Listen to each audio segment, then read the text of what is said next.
Hello everyone, welcome and welcome back to my YouTube channel. हजुर सबैजना सन्चै हुनुहुन्छ होला, म पनि अनि एकदम सन्चै छु। आज फेरि एउटा नयाँ भ्लग लिएर म हजुरसँग आइसके। यो चाहिँ मेरो घोडे जात्राको भ्लग हो। आज चाहिँ घोडे जात्राको दिन हो अनि आज चाहिँ उता मम्मीहरुकोमा घोडे जात्रा मनाउनु हुन्छ। त्यही भएर म चाहिँ यहाँ नेवारी ड्रेस लाएर रेडी भएर चाहिँ मम्मीहरुकोमा चाहिँ लागेको छु।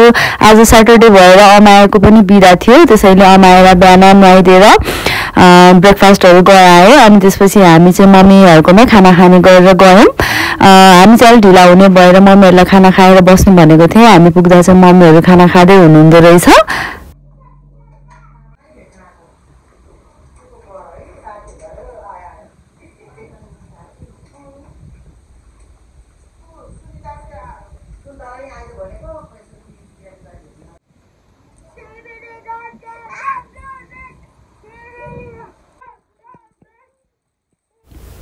यहाँ पुगेपछि चाहिँ हामीले अरु केही पनि नखाइकन खाना खान थालिहाल्यौं। फर्स्टमै अमाले चाहिँ मैले खाजा खाएर लगेको भएर चाहिँ फर्स्टमा चाहिँ मैले खाना खाएँ। उलाई एक त खाना खान पनि टाइम लाग्छ, त्यही माथि फेरि बाहिर गइसकेपछि खानै मान्दैन, भागेको भागै गर्छ।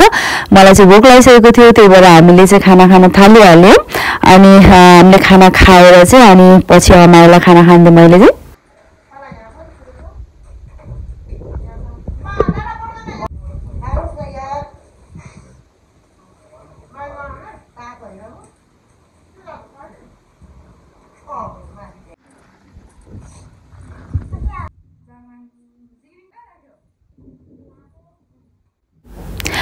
अनि हल्का फुल्का चाहिँ म रेडी भएरै गएको थिएँ। अनि त्यसपछि साडीहरु चाहिँ घरबाटै लगाएर गएको थिएँ। बहिनीले चाहिँ साडीहरु लिएर आएको रहेछ यही लगाउनु भनेर। अनि हामी चाहिँ तल गयौं, तल गएर अनि हल्का फुल्का कपालहरु कर्ल गरेर रेडी भयौं।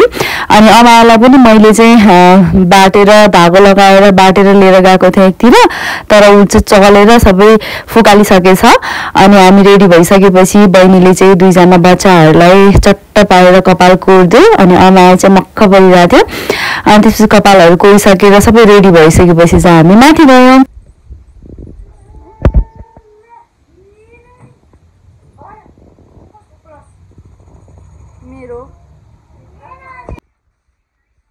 यहाँ चाहिँ सबैजना जम्का भेट भएमा टिकटकहरु बनिरहेछ। मम्मीहरु चाहिँ यहाँ टिकटकहरु बनाउनु भइरहेको थियो।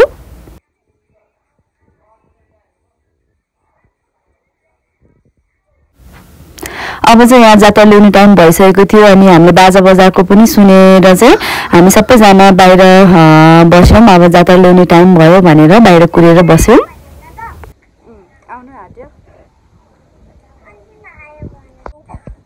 हेलो दुईजनाले त भेट्दिनु पारे।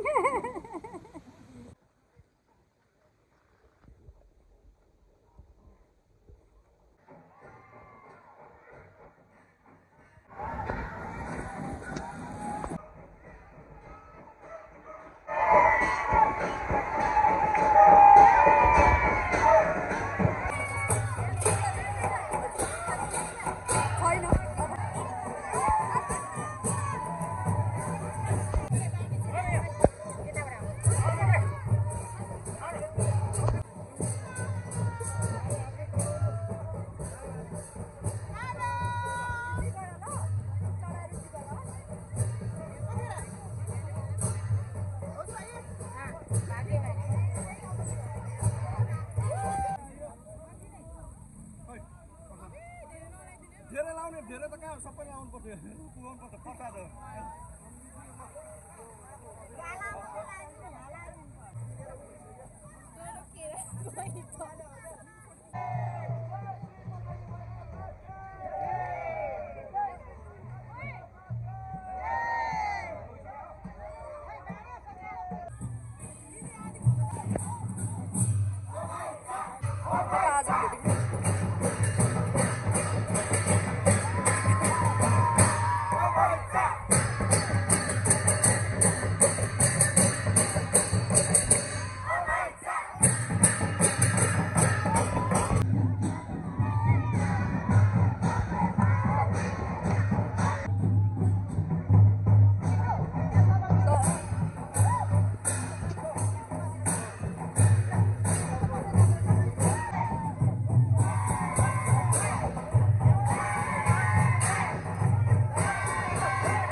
हामी चाहिँ एकछिन घुमेर अनि घर फर्क्यौँ। अमायाको पनि खुट्टा दुख्यो भने फेरि बच्चालाई पनि गाह्रो हुन्छ भनेर हामी चाहिँ एकछिन घुमेर घर फर्क्यौँ। पुरै चाहिँ घुमेन अनि घरमा आएर माथि छतमा फोटोहरू खिच्यौँ, भिडियोहरू खिच्यौँ। अनि त्यसपछि बिहान खाएदेखि केही पनि खाएको पनि थिएन। अनि त्यसपछि हामीले चाहिँ भोज खायौँ बसेर मजाले।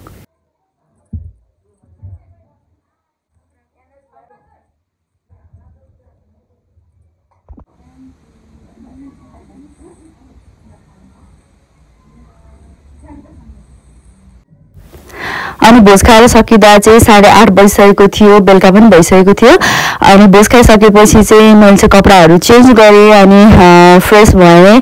अनि त्यसपछि पाहुनाहरू चाहिँ आउने जाने बेलुकासम्म नै भइरहेको थियो। अनि त्यसपछि त्यही हो, एकदम रमाइलो भयो। मेरो चाहिँ घोडा जात्रा एकदम राम्रोसँग बित्यो, एकदम इन्जोय गरेँ, नाचेँ। अनि बच्चाले पनि एकदम इन्जोय गर्यो। सबैजनासँग भेटघाट भयो, आफ्नो आफन्त सबैजनासँग भेटघाट भयो। एकदम रमाइलो पलहरू बित्यो। त्यही हो, अब मेरो चाहिँ यो घोडा जात्राकै भ्लग थियो र यो पुरै भ्लग अब त्यही जात्राहरूको मात्रै छ। हजुरहरूलाई भिडियो कस्तो लाग्यो? यदि मेरो भिडियो हजुरहरूलाई मनपर्छ भने भिडियोलाई लाइक गर्नुहोला, सेयर गर्नुहोला र मेरो च्यानललाई सब्सक्राइब पनि गर्नुहोला। यति भन्दै यो भिडियो चाहिँ म आज यहीँ एन्ड गर्छु। Thank you for watching, bye bye. अनि यो चाहिँ रातिको भिडियो हो मेरो, राति पनि हामी चाहिँ फेरि नाच्यौँ।